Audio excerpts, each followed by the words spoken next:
ร่างกายของเราจะเติบโตและแข็งแรงได้ก็ต้องอาศัยอาหารใช่ไหมครับแล้วคุณเคยสงสัยไหมว่าการที่เราไปปฏิบัติธรรมนั่งสมาธิวิปัสสนาตัวปัญญาหรือความรู้แจ้งของเรามันกินอะไรเป็นอาหารถึงได้เติบโตจนสามารถตัดกิเลสได้ใน The Master Decoder EP นี้เราเดินทางมาถึงตอนที่ 5 ของซีรีส์วิปัสสนาภาวนาในพระไตรปิฎกโดยดร.สุพีทุมทองครับวันนี้เราจะใช้ AI มาช่วยถอดรหัสคัมภีร์ให้กลายเป็นพอดแคสต์ฟังเพลินเพื่อไขความลับเรื่องวิปัสสนาภูมิ 6 หรืออารมณ์ของวิปัสสนามาดูกันครับว่าเป้าสายตาที่เราควรจะเอาสติและปัญญาไปจดจ่อเวลาปฏิบัติธรรมนั้นแท้จริงแล้วมีหน้าตาเป็นอย่างไรรับรองว่าถ้ารู้สิ่งนี้การทำวิปัสสนาของคุณจะไม่ออกทะเลแน่นอนการถอดรหัสเริ่มต้นขึ้นแล้วไปฟังกันเลยครับสวัสดีค่ะยินดีต้อนรับผู้ฟังทุกท่านเข้าสู่การเจาะลึกข้อมูลคัมภีร์วิปัสสนากันแบบถึงแก่นเลยนะคะสวัสดีครับคือวันนี้เราจะมากางแผนที่ของนักปฏิบัติธรรมกันครับซึ่งการสำรวจคัมภีร์ในวันนี้เนี่ยจะเป็นการทำความเข้าใจลักษณะและฐานะของวิปัสสนาในพระไตรปิฎกแบบบรรทัดต่อบรรทัดเลยใช่ค่ะถือว่าเป็นตอนที่ข้อมูลอัดแน่นมากพอเกริ่นถึงประโยคที่บอกว่าปัญญาต้องการอาหารจากข้อมูลในเอกสารเนี่ยอยากให้ช่วยขยายความให้พวกเราเห็นภาพชัดๆหน่อยครับว่าตัวปัญญาในทางพุทธศาสนามันทำงานยังไงทำไมมันถึงอยู่ลอยๆไม่ได้ถ้าเราเจาะลึกลงไปที่รากศัพท์ก่อนนะคะคำว่าภูมิเนี่ยแปลตรงตัวเลยก็คือพื้นที่หรือที่เกิดค่ะอ๋อพื้นที่เหรอครับใช่ค่ะดังนั้นพอนำมารวมกันเป็นวิปัสสนาภูมิมันก็เลยหมายถึงที่เกิดของปัญญาหรือพื้นที่ให้ปัญญาได้ลงไปเหยียบและเติบโตนั่นเองค่ะความเข้าใจที่สำคัญมากตรงนี้คือปัญญาเนี่ยไม่ใช่ทักษะที่แบบเสกขึ้นมาได้ลอยๆนะคะตราบใดที่ไม่มีอารมณ์ให้มันไปเกาะเหมือนร่างกายที่ต้องมีอาหารเพื่อให้เซลล์เติบโตใช่ไหมครับแบบนั้นเลยค่ะปัญญาก็ต้องมีสภาวธรรมเหล่านี้แหละเป็นอาหารให้เข้าไปพิจารณาเพื่อให้เห็นกลไกความจริงว่ามันไม่เที่ยงเป็นทุกข์และไม่ใช่ตัวตนค่ะขอเปรียบเทียบให้เห็นภาพในชีวิตจริงแบบนี้ได้ไหมครับคือสมมุติว่าพวกเราเพิ่งเรียนจบปริญญาตรีใหม่ๆทฤษฎีในหัวนี่แน่นมากท่องตำราได้เป๊ะๆค่ะจบใหม่ไฟแรงเลยแต่พอเข้าไปทำงานวันแรกนั่งหน้าจอคอมพิวเตอร์ปุ๊บเกิดปัญหาเฉพาะหน้าขึ้นมาเราจะรู้สึกมั่วๆงงๆดึงทฤษฎีมาใช้ไม่ถูกจริงด้วยค่ะเพราะยังไม่เคยลงมือทำจริงๆใช่ครับเพราะเรายังไม่เคยมีประสบการณ์หรือยังไม่มีวัตถุดิบจริงๆให้ทักษะเราได้แก้ปัญหาแต่พอทำงานไปเรื่อยๆเจอเคสยากๆเคสพวกนั้นแหละเปรียบเหมือนอาหารให้ทักษะเราได้เคี้ยวเล่นทำไปเรื่อยๆทฤษฎีที่เรียนมามันถึงจะประกอบร่างกันเป็นการแก้ปัญหาที่ถูกต้องการศึกษาทฤษฎีก่อนลงมือปฏิบัติก็เป็นแบบนั้นใช่ไหมครับเป็นมุมมองที่อธิบายกลไกได้ดีมากๆค่ะทฤษฎีหรือปริยัติที่เราศึกษากันเนี่ยก็เหมือนหลักวิชาชีพพอพวกเราไปนั่งปฏิบัติธรรมจริงๆหลับตาปุ๊บความคิดฟุ้งซ่านโผล่มาความปวดเมื่อยโผล่มาตอนแรกจิตมันจะสับสนเหมือนเด็กจบใหม่ที่แบบนี่ฉันกำลังทำอะไรอยู่เนี่ยใช่เลยค่ะแต่ถ้าเรามีโครงสร้างของวิปัสสนาภูมิเป็นพื้นฐานพอจิตเริ่มเจอสภาวะตรงหน้ามันจะมีตะกร้าสำหรับจัดหมวดหมู่ประสบการณ์เหล่านั้นได้ทันทีค่ะแล้วในข้อมูลมีแนะนำแหล่งศึกษาไว้ด้วยใช่ไหมครับว่าเราควรเริ่มจากตรงไหนมีระบุไว้ชัดเจนค่ะคือถ้าหนานเห็นภาพกว้างเนี่ยให้เริ่มจากสุตตันตภาชนีซึ่งเป็นการอธิบายแนวพระสูตรพระพุทธองค์จะทรงสอนแบบปรับให้เข้ากับจริตของผู้ฟังฟังแล้วจับหลักไปใช้ได้เลยแล้วถ้าเกิดอยากลงลึกระดับแยกแยะองค์ธรรมเลยล่ะครับถ้าอยากรื้อดูโครงสร้างระดับไมโครต้องขยับไปที่อภิธรรมภาชนีเลยค่ะอยู่ในคัมภีร์วิพังค์เล่มที่35อันนี้จะแจกแจงสภาวะธรรมย่อยๆแบบทุกอนูเลยค่ะโหเล่มที่35นะครับถ้าอย่างนั้นในเมื่อเราต้องมีพื้นที่ให้ปัญญาได้ทำงานเรามากางเมนูอาหารจานแรกของปัญญากันเลยดีกว่าครับสมมุติว่าพวกเราเข้าไปในโหมดอภิธรรมแบบไมโครเลยหมวดที่น่าจะคุ้นเคยที่สุดน่าจะเป็นขันธ์ห้าใช่ค่ะขันธ์ห้าเป็นพื้นฐานที่สำคัญมากในเชิงลึกแล้วเนี่ยการทำงานของขันธ์ห้ามันเป็นยังไงครับทำไมเราถึงต้องเอาสิ่งนี้มาเป็นอาหารของปัญญาเริ่มจากรากศัพท์ก่อนเลยนะคะคำว่าขันธ์ในภาษาบาลีแปลว่ากองหรือราศีค่ะซึ่งมีความหมายแฝงถึงสิ่งที่มีจำนวนมหาศาลด้วยมหาศาลยังไงครับอย่างคำว่าอุทกขขันธ์เนี่ยก็คือมวลน้ำมหาศาลระดับมหาสมุทรเลยและอีกความหมายคือแปลว่าส่วนที่แตกต่างจากสิ่งอื่นหรือโกฏฐานั่นเองค่ะ อ๋อ แปลว่าเวลาเราพูดถึงขันธ์ห้ามันไม่ใช่แค่ก้อนกลมๆ5ก้อนที่มาประกอบร่างกันเป็นคนแบบที่เรามักจะเข้าใจกันใช่ไหมครับ ไม่ใช่แบบนั้นเลยค่ะ มันคือการรวมตัวกันของชิ้นส่วนเล็กๆจำนวนนับไม่ถ้วนที่เกิดดับสลับกันด้วยความเร็วสูงมาก ลองเจาะดูทีละตัวช้าๆนะคะ ครับผม ตัวแรกคือรูป มีถึง 28 อย่าง ตัวที่ 2 คือเวทนาหรือความรู้สึก ตัวที่ 3 คือสัญญาหรือความจำ ตัวที่ 4 คือสังขาร ซึ่งอันนี้รวมเจตสิกถึง 50 ดวงเลยนะคะ และสุดท้ายคือวิญญาณหรือจิต 89 ดวงค่ะ โห เยอะมาก งั้นที่พวกเราเคยได้ยินการเปรียบเทียบว่าขันธ์ห้าเนี่ยเหมือนเอาชิ้นส่วนรถยนต์อย่างพวงมาลัยล้อ เครื่องยนต์มาวางเรียงกันบนโต๊ะ แล้วพิจารณาว่ามันไม่มีความเป็นรถยนต์อยู่เลย การเปรียบเทียบแบบนี้มันอาจจะยังไม่ลึกพอใช่ไหมครับ ใช่ค่ะ คือการเปรียบเทียบเรื่องชิ้นส่วนรถยนต์บนโต๊ะเนี่ยมันเป็นแค่ขั้นแรกเท่านั้นเองเพราะรถยนต์บนโต๊ะมันอยู่นิ่งๆ แต่วิปัสสนามันคือการดูของที่กำลังเคลื่อนไหวค่ะ อ่า แล้วต้องเปรียบเทียบยังไงให้ตรงกับกลไกจริงๆครับ ต้องเปรียบเทียบว่าขันธ์ห้าเหมือนเครื่องยนต์ที่กำลังติดเครื่องแล้ววิ่งด้วยความเร็วสูงค่ะ คือปัญญาไม่ได้มองแค่ชิ้นส่วน แต่มองเห็นกระบวนการทั้งหมด เห็นหัวเทียนจุดระเบิด เห็นน้ำมันถูกฉีดเข้าไปแบบนี้เหรอครับ แบบนั้นเลยค่ะ เห็นลูกสูบกระแทกขึ้นลง แล้วก็ตระหนักว่าท่ามกลางกระบวนการที่วุ่นวายและต่อเนื่องนี้เนี่ย มันไม่มีตัวตนของรถซ่อนอยู่เลย มันมีแต่เหตุและปัจจัยที่ทำหน้าที่ของมันเท่านั้นเองค่ะ โห เป็นภาพที่ทรงพลังมากครับ เครื่องยนต์ที่กำลังทำงาน งั้นเรามาเจาะดูชิ้นส่วนที่ซับซ้อนที่สุดในเครื่องยนต์นี้กันดีกว่า เมื่อกี้บอกว่ามีตัวที่เรียกว่าสังขารขันธ์ซึ่งครอบคลุมเจตสิกถึง 50 ดวง ใช่ค่ะ50 ดวงเลย คำว่าเจตสิกเนี่ยฟังดูเป็นศัพท์เทคนิคมากๆ มันทำงานยังไงในใจเราครับ อธิบายให้เห็นภาพทีครับ อธิบายง่ายๆแบบนี้นะคะ สมมติว่าจิตหรือวิญญาณขันธ์ของเราเนี่ยคือน้ำเปล่าบริสุทธิ์ที่ทำหน้าที่แค่รับรู้ว่ามีของมากระทบแค่นั้นเอง น้ำเปล่าบริสุทธิ์ โอเคครับ ส่วนเจตสิกเนี่ยคือสีผสมอาหารหรือสารปรุงแต่งที่เราหยดลงไปในน้ำแก้วนั้นค่ะ ถ้าเราหยดความโกรธหรือโทสะเจตสิกน้ำแก้วนั้นก็จะกลายเป็นสีแดงเดือด ถ้าเราหยดความเมตตา น้ำก็อาจจะกลายเป็นสีฟ้าเย็นตา ถูกต้องค่ะ สังขารขันธ์ก็คือสารปรุงแต่งทั้ง 50 ชนิดนี้แหละค่ะ ที่มีทั้งฝ่ายดีและฝ่ายไม่ดี ซึ่งมันเกิดพร้อมจิตดับพร้อมจิต ปรุงแต่งให้จิตมีสภาพไปตามเจตสิกนั้นๆค่ะ พอเห็นภาพการปรุงแต่งแบบนี้แล้วทำให้เข้าใจเลยครับว่าทำไมเราถึงว้าวุ่นกันนัก เพราะจิตเราโดนหยดสีตลอดเวลาเลย ทีนี้ขันธ์ห้ามันอธิบายกลไกภายในตัวเรา แต่คนเราเนี่ยไม่ได้อยู่คนเดียวในสุญญากาศใช่ไหมครับ เราต้องมีปฏิสัมพันธ์กับโลกภายนอกด้วย ใช่ค่ะ เราต้องรับรู้สิ่งรอบตัว สิ่งนี้ก็นำไปสู่เมนูจานที่ 2 คืออายตนะ12ใช่ไหมครับ ตัวเชื่อมต่อระหว่างภายนอกกับภายใน ถูกต้องเลยค่ะ อายตนะ 12 คือระบบเซ็นเซอร์ของเรา มีภายใน 6 ก็คือ ตา หู จมูก ลิ้น กาย ใจ และมีภายนอก 6 คือรูป เสียง กลิ่น รส สัมผัส ธรรมารมณ์ค่ะ ฟังดูก็เป็นเรื่องที่เราใช้กันอยู่ทุกวันนะครับ มีประเด็นไหนที่มักจะเข้าใจผิดกันบ่อยๆไหมครับหมวดนี้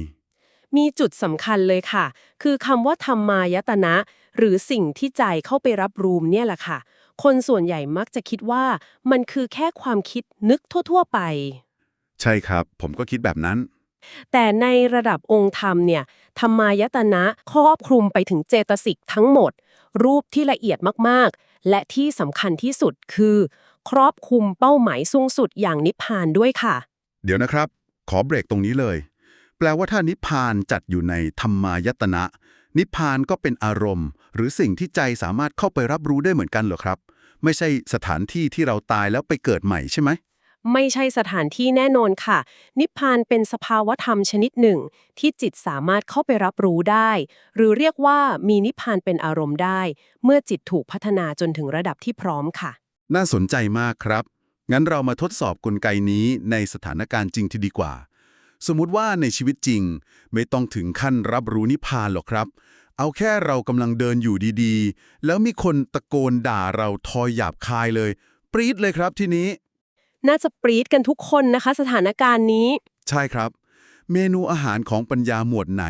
ในคัมภีร์ที่จะช่วยให้เราเข้าไปจัดการกับเครื่องยนต์ที่กำลังระเบิดอารมณ์อยู่ในตอนนั้นครับ สถานการณ์นี้เหมาะมากที่จะใช้โหมดที่ 3 ค่ะ คือท่า 18 เข้ามาถอดรหัส ท่า18ทำงานยังไงครับ ถ้า18ขยายความมาจากอายตนะ12เนี่ยแหละค่ะคือเอาทวารการรับรู้6ทางมาคูณกับองค์ประกอบ3ส่วนได้แก่อวัยวะรับรู้สิ่งที่มากระทบและวิญญาณหรือตัวรับรู้ก็เลยกลายเป็น18ธาตุค่ะแล้วมันช่วยสับสวิตช์ความโกรธตอนโดนด่าได้ยังไงครับลองวิเคราะห์แบบนักวิทยาศาสตร์ดูนะคะตอนที่เสียงด่ามากระทบหูเราเนี่ยในทางอภิธรรมเรียกว่าเกิดโสตวิญญาณธาตุหรือการได้ยินสภาวะนี้เป็นเพียงผลลัพธ์ของฟิสิกส์ค่ะผลลัพธ์ของฟิสิกส์หมายความว่าแค่คลื่นเสียงเหรอครับอ๋อคือเสียงด่าที่ดังเข้าหูเนี่ยตัวมันเองเป็นแค่คลื่นเสียงไม่ได้มีความหมายว่าดีหรือเลวในตัวมันเองจบแค่นั้นเลย ใช่ค่ะ การได้ยินน่ะจบลงตรงนั้นแล้วจริงๆแต่ปัญหาคือกระบวนการที่ตามมาต่างหากอารมณ์โกรธของเราใช่ไหมครับ ถูกต้องค่ะ ความโกรธที่พุ่งปรี๊ดขึ้นมา มันไม่ใช่โสตวิญญาณธาตุแล้วค่ะ แต่มันคือโทสะเจตสิกที่หยดสีแดงลงไปในจิต ซึ่งพอนำมาจัดหมวดหมู่ในธาตุ18โทสะจะถูกจัดให้อยู่ในกลุ่มของธรรมธาตุค่ะ เดี๋ยวก่อนครับ ถ้าบอกว่าความโกรธจัดๆหรือความอยากจะเดินไปชกหน้าคนด่าเนี่ยจัดเป็นธรรมธาตุหรือองค์ประกอบของธรรมะ ถ้าพวกเรามองแบบนี้มันจะไม่กลายเป็นข้ออ้างให้เราทำตัวแย่ๆเหรอครับ เป็นข้ออ้างยังไงคะ ก็แบบว่าอ๋อที่ฉันด่าตอบไปเมื่อกี้เนี่ยมันก็แค่ธรรมธาตุทำงานน่ะไม่ใช่ตัวฉันทำสักหน่อยแบบนี้ได้เหรอครับเป็นคำถามที่ท้าทายและตรงประเด็นมากเลยค่ะ นี่แหละคือหลุมพรางที่นักปฏิบัติหลายคนตกลงไป การบอกว่าความโกรธเป็นธรรมธาตุไม่ได้แปลว่าให้เราหาข้ออ้างกอดความโกรธไว้นะคะ แล้วจุดประสงค์จริงๆคืออะไรครับ จุดประสงค์คือเพื่อเปลี่ยนจุดยืนของจิตต่างหากค่ะ ตอนที่เรายังไม่ศึกษา เราจะรู้สึกว่าฉันโกรธ ฉันคือความโกรธและความโกรธคือฉัน พลังทำลายล้างมันจึงสูงมาก แต่พอปัญญาเข้าไปทำงาน มันจะถอยออกมา1 ก้าวแล้วมองเห็นว่า อ๋อ มีธรรมธาตุชนิดหนึ่งที่มีลักษณะร้อนรนกำลังก่อตัวขึ้นในจิตค่ะ อืมคือเป็นการถอดความเป็นตัวกูของกูออกจากอารมณ์นั้นใช่นะครับ ใช่ค่ะ ถอดความยึดมั่นถือมั่นออกไป ซึ่งมันตรงกับหลักการที่ระบุไว้ชัดเจนในคัมภีร์เลยว่า หน้าที่แรกที่เราต้องทำกับสภาวธรรมเหล่านี้คือยาตะปริญญา คือการเข้าไปกำหนดรู้ทำความเข้าใจสเปคของมันว่ามันทำงานยังไง ก่อนที่จะนำไปสู่กระบวนการปะหานะปริญญา หรือการละทิ้งกิเลสเหล่านั้นใช่ไหมครับ ถูกต้องที่สุดเลยค่ะ คือสรุปว่าเราจะต้องเป็นนักวิทยาศาสตร์ที่สังเกตเชื้อโรคในกล้องจุลทรรศน์ ไม่ใช่กระโดดลงไปคลุกกับเชื้อโรคเสียเอง ใช่เลยค่ะ เมื่อเราแยกชิ้นส่วนของประสบการณ์ออกเป็นธาตุเป็นขันธ์ได้ เราก็ไม่ตกเป็นเหยื่อของมัน นี่แหละค่ะ คือกระบวนการกินอาหารของปัญญา ยอดเยี่ยมมากครับ และเมื่อปัญญาเคี้ยวอาหารพวกนี้จนเติบโตเต็มที่แล้ว เป้าหมายปลายทางที่แผนที่วิปัสสนาภูมิจะพาเราไปถึงก็คือหมวดของอริยสัจ4และอินทรีย์22ค่ะ มาถึงอริยสัจ4อันนี้พวกเราคุ้นหูกันอยู่แล้วครับ ทุกข์สมุทัยนิโรธมรรคแต่ในมุมมองของการเจาะลึกระดับวิปัสสนาภูมิเนี่ยมีอะไรซ่อนอยู่บ้างครับ โดยเฉพาะเรื่องของนิพพานที่อยู่ในหมวดของนิโรธสัจ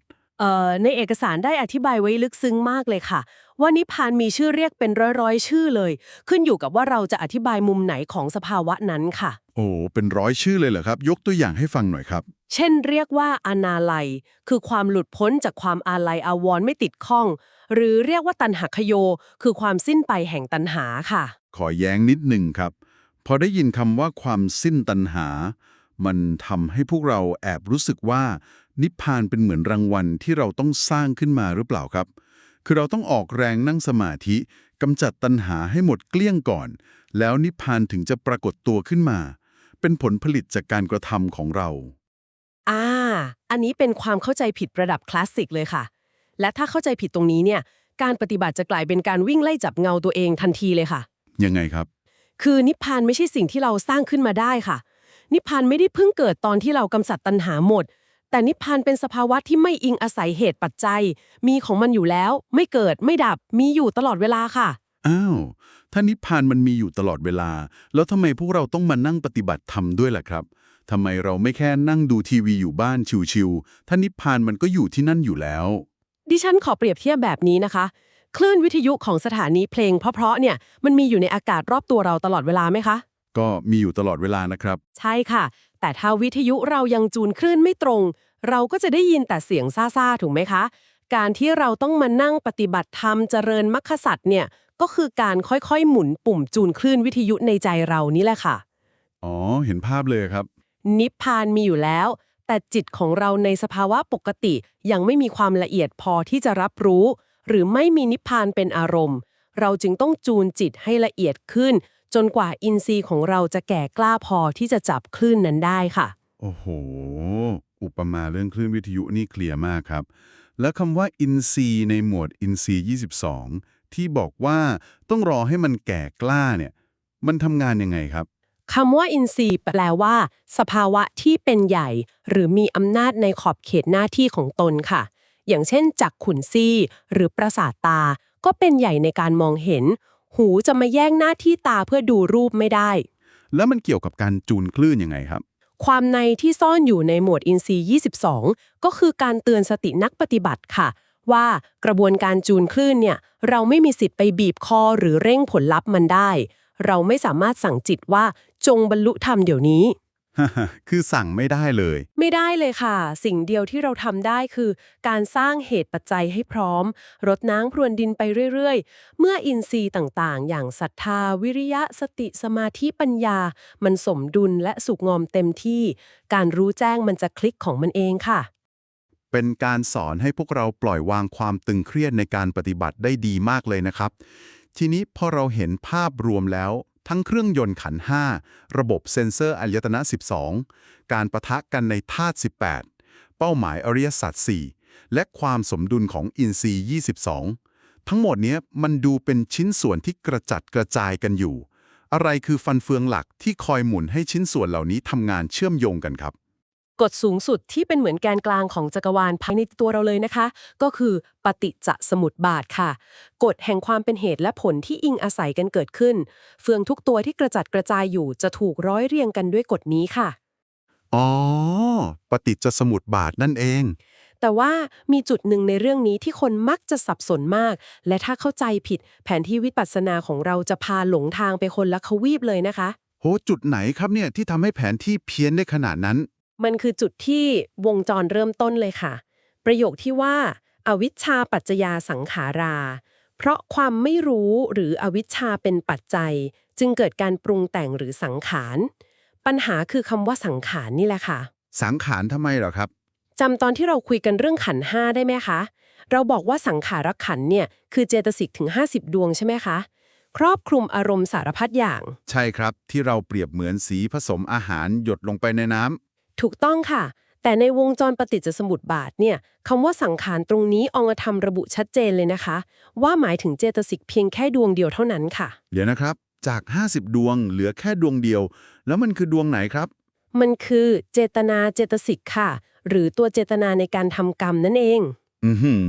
หมายความว่าคำว่าสังขารหน้าตาเหมือนกัน สะกดเหมือนกันเป๊ะ แต่อยู่คนละบริบท ความหมายและสเกลการทำงานต่างกันลิบลับเลย ใช่เลยค่ะ ถ้าเราเอาความหมายของเจตสิก50ดวงไปยัดใส่ในวงจรปฏิจจสมุปบาท การตีความเรื่องกระบวนการเกิดทุกข์มันก็จะพังทลายเลยค่ะ ลองยกตัวอย่างให้เห็นภาพการหมุนของเฟืองนี้สักจังหวะได้ไหมครับว่า มันเริ่มทำงานจากเจตนายังไง ได้เลยค่ะ สมมุติกลับไปเหตุการณ์ที่โดนคนด่า เมื่อเสียงมากระทบหู ถ้าเราไม่มีสติ ปัญญาไม่ทันทำงาน นั่นคือเรามีอวิชชา คือไม่รู้ว่าเสียงเป็นแค่คลื่นฟิสิกส์หรืออัปยากตธรรม อวิชชาตัวนี้แหละค่ะ ที่เป็นเฟืองตัวแรก ไปขับเคลื่อนให้เกิดสังขาร ซึ่งสังขารตรงนี้ก็คือเจตนาใช่ไหมครับ ถูกต้องค่ะ เกิดเจตนาที่จะตอบโต้ เราเกิดเจตนากรรมที่จะด่าสวนกลับไป เฟืองตัวนี้ก็จะหมุนต่อไปสร้างวิบากกรรมใหม่ สร้างความทุกข์ใหม่ หมุนวนเป็นวงจรไม่รู้จบ นี่คือการทำงานของปฏิจจสมุปบาทในระดับเสี้ยววินาทีค่ะ ชัดเจนแจ่มแจ้งมากครับ นี่แหละครับคือเสน่ห์ของการเจาะลึกระดับองค์ธรรม แต่เดี๋ยวก่อนครับ เท่าที่พวกเรากางแผนที่สำรวจมาตั้งแต่ต้น ไม่ว่าจะเป็นขันธ์5อายตนะ12ธาตุ18อินทรีย์22อริยสัจ4จนถึงปฏิจจสมุปบาท12เนี่ยรวมๆกันเราเรียกว่าวิปัสสนาภูมิ6ใช่ค่ะ มี6หมวด ซึ่งเอาจริงๆ มันก็ดูอธิบายครอบคลุมทุกสรรพสิ่งในจักรวาลแล้วนะ แต่ทำไมในข้อมูลบรรยายถึงมีการระบุว่าพระสารีบุตรได้รวบรวมอารมณ์วิปัสสนาไว้มากถึง201ประการในคัมภีร์ปฏิสัมภิธามากเลยครับ มันมีอะไรหักมุมหรืองอกเพิ่มมาอีกเหรอครับ6 หมวดนี่ไม่พอเหรออันนี้แหละค่ะคือจุดหักมุมที่น่าทึ่งที่สุดของการศึกษาเรื่องนี้เลยวิปัสสนาภูมิ6เนี่ยเป็นการจัดหมวดหมู่พื้นฐานที่ครอบคลุมก็จริงนะคะแต่ในชีวิตการปฏิบัติจริงๆพระสารีบุตรท่านได้ขยายขอบเขตออกไปค่ะ ขยายยังไงครับ คือท่านดึงเอาสภาวะธรรมบางอย่าง ที่เรามักจะเชื่อสนิทใจว่ามันเป็นเครื่องมือสำหรับทำสมาธิหรือสมถะล้วนๆเอามาใส่เป็นวัตถุดิบ หรือเป็นอาหารชั้นเลิศของวิปัสสนาด้วยค่ะ หมายความว่าสภาวะที่เราใช้ทำสมาธิให้นิ่งๆสงบก็เอามาใช้เดินวิปัสสนาเพื่อให้เกิดปัญญาได้ด้วยเหรอครับมันไม่ขัดกันเองหรอยกตัวอย่างให้เห็นภาพหน่อยครับมีอะไรบ้างที่อยู่ใน201ประการนั้นตัวอย่างที่ล้มล้างความเชื่อเก่าๆได้ดีมากเลยนะคะ คือการเจริญกสิณ10ค่ะ การเพ่งดิน น้ำ ลม ไฟ หรือเพ่งสีต่างๆ หรือแม้แต่อาการ 32 การพิจารณาชิ้นส่วนร่างกาย เช่น ผม ขน เล็บ ฟัน หนัง สิ่งเหล่านี้คืออารมณ์วิปัสสนาด้วยเหรอครับเนี่ยใช่ค่ะ และที่น่าทึ่งที่สุดคือการแผ่เมตตา หรือเมตตาเจโตวิมุตติรวมไปถึงการทำสมาธิจนเข้าสู่ฌานสมาบัติระดับลึกๆ ทั้งหมดที่พูดมานี้ เราเคยคิดว่าเอาไว้ทำใจให้สงบเฉยๆ แต่แท้จริงแล้วสามารถนำมาเป็นอารมณ์ของวิปัสสนาได้ทั้งหมดค่ะ ว้าวฟังแล้วเหมือนโดนทุบกำแพงความเชื่อทิ้งเลยนะครับเพราะพวกเรามักจะได้ยินการเถียงกันเสมอว่าสายสมถะก็ทำสมาธิไปสิสายวิปัสสนาก็ดูความเกิดดับไปสิต้องแยกกันเดินหรือบางคนก็สงสัยว่านั่งแผ่เมตตาอยู่เฉยๆมันจะเกิดปัญญาตัดกิเลสได้ยังไงข้อมูลนี้คือคำตอบเลยใช่ไหมครับว่าทำไมในพระสูตรบางท่านนั่งอยู่ในฌานลึกๆสงบจัดๆแต่อยู่ดีๆก็บรรลุธรรมได้เฉยเลยใช่เลยค่ะ กลไกมันทำกันแบบนี้ค่ะ เมื่อจิตเราเข้าถึงสมาธิระดับลึก ไม่ว่าจะมาจากการเพ่งกสิณหรือแผ่เมตตา แทนที่นักปฏิบัติจะแช่อยู่กับความสุขความสงบนั้นเฉยๆให้มันหมดเวลาไปวันๆท่านกลับยกเอาสภาวะของความสงบ หรือสภาวะของความเมตตานั่นแหละค่ะ ขึ้นมาวางบนเขียง แล้วให้ปัญญาเข้าไปพิจารณา อ๋อคือดูตัวความสงบนั้นเลยใช่ค่ะญาณหรือความรู้แจ้งมันก็เกิดจากการเห็นว่า โอ้โห ขนาดความสงบในฌานที่ลึกล้ำขนาดนี้ หรือความเมตตาที่แผ่ไปกว้างใหญ่ไพศาลขนาดนี้ สุดท้ายแล้วมันก็ยังตกอยู่ภายใต้กฎของความไม่เที่ยง มันยังเกิดดับ มันไม่ใช่ตัวไม่ใช่ตนอยู่ดี มันยึดถือเอาเป็นที่พึ่งถาวรไม่ได้เลยค่ะ โอ้โหเป็นการถอดรหัสที่เชื่อมโยงทุกอย่างเข้าด้วยกัน ได้อย่างสมบูรณ์แบบมากครับทำให้เห็นเลยว่า ความรู้พื้นฐานทั้งหมดนี้ ทั้งวิปัสสนาภูมิ 6 และอารมณ์วิปัสสนา201ประการ มันไม่ใช่แค่ศัพท์เทคนิคบาลีที่เอาไว้ท่องจำไปสอบ แต่มันคือแผนที่ระดับไมโคร ที่จะทำให้พวกเราอ่านพระไตรปิฎกอย่างมีอรรถรสเข้าใจกลไกการทำงานของจิตอย่างลึกซึ้งถูกต้องค่ะและเมื่อเราไปนั่งหลับตาปฏิบัติธรรมจริงๆ เราจะมีทิศทางที่ชัดเจน รู้ว่าจิตกำลังกินอาหารชนิดไหนอยู่ ไม่ใช่การเดินหลับตาคลำทางอย่างไร้จุดหมายอีกต่อไป จริงที่สุดเลยค่ะ เมื่อเรามีแผนที่อันละเอียดอ่อนนี้เป็นเครื่องนำทาง ไม่ว่าเราจะเจอสภาวะอะไรผุดขึ้นมาในใจ จะสุข จะทุกข์ จะสงบ หรือจะฟุ้งซ่าน เราก็จะไม่ตื่นตระหนกค่ะ เราจะรู้ทันทีว่า อ๋อ นี่คือวัตถุดิบ นี่คืออาหารของปัญญา หน้าที่ของเรามีแค่ตามดู ตามรู้ และปล่อยให้ธรรมะเข้าสอนตัวเขาเองค่ะ ลึกซึ้งและสวยงามมากครับ ก่อนที่เราจะลากันไปในวันนี้ ผมอยากจะทิ้งท้ายข้อคิดสะกิดใจให้ผู้ฟังทุกท่านได้กลับไปทบทวนกันครับ ในเมื่อความโกรธ ความทรงจำหรือแม้แต่วิบากกรรมที่กระหน่ำซัดเข้ามาในชีวิต ล้วนเป็นแค่อาหารมื้อหนึ่งให้ปัญญาได้เคี้ยวเล่น แล้ววันนี้เวลาที่คุณเจอเรื่องขัดใจ คุณจะยอมถูกอารมณ์เหล่านั้น กลืนกินตัวคุณไปทั้งดุ้นหรือจะพลิกมุมมองใช้มันเป็นสารอาหารชั้นเลิศเพื่อเติบโตสู่ความตื่นรู้ ลองนำไปใคร่ครวญกันดูนะครับ เป็นข้อคิดที่น่าสนใจมากเลยค่ะ และสำหรับผู้ฟังที่ชื่นชอบเนื้อหาสาระที่ทั้งลึกซึ้งและนำไปประยุกต์ใช้ได้จริงแบบนี้ ขอเชิญชวนให้ผู้ฟังช่วยกันกด subscribe กดไลค์และกดแชร์สิ่งดีๆนี้ เพื่อส่งต่อความรู้ให้ผู้อื่นด้วยนะครับ ค่ะ และอย่าลืมคลิกลิงก์ที่อยู่ใต้คลิป YouTube นี้ เพื่อเข้าไปฟังรายละเอียดการบรรยายฉบับสมบูรณ์ของอาจารย์สุพีทุมทองกันด้วยนะคะ ขอเน้นย้ำให้คนฟังทราบว่า การบรรยายคลิปเต็มนั้นมีอรรถรสน่าติดตาม และจะได้รับความรู้เกี่ยวกับภาษาบาลีสำหรับผู้ไม่รู้ภาษาบาลีด้วยนะครับ คุ้มค่าและยอดเยี่ยมมากๆสำหรับการเจาะลึกในวันนี้ พวกเราขอลาไปก่อน